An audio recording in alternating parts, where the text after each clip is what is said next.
Tervist, olen Illar Kohvinaualt ja olen jõulupäkapikk. Ja täna on siis teisipäev, 20. detsember, aastal 2022 ja vaadake. Katus on ilusti lund maha ajanud, siin natuke on veel peal, vihma sajab praegust.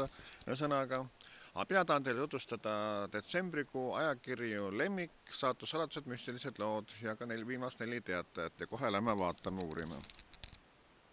Niisiis detsembrikuu ajakirja Lemmik esikaanel on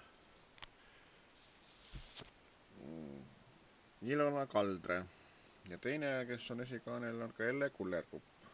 Näritud raamatud ja elanõusid kokku ei loe. Ilona Kaldre ütleb, et armastab mopse, kasse ja käekelli.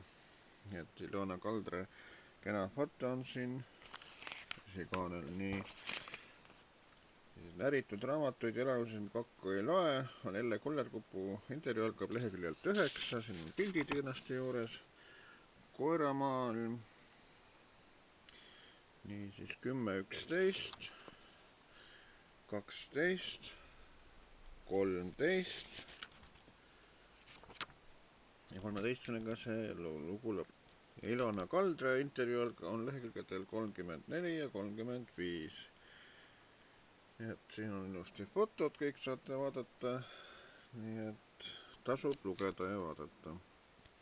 Ajakirja müstilised lood esikaanel on aga Silvia Ilves, avameelsed armastusest ja söötundest. Siin on foto kõik kenasti. Nii et Silvia Ilves intervjuu on lehekülged 14, 15, 16, 17, 18, 19 ja 20. Nii et kui soovite Silvia Ilvesest rohkem lugeda, siis ostke ajakiri müstilised lood, saatussaladused. Ja 16. detsembri 4 teataja, see on minu intervjuu astroloog Villu Põldmaaga, kes ennustab tipp-poliitikutele langust.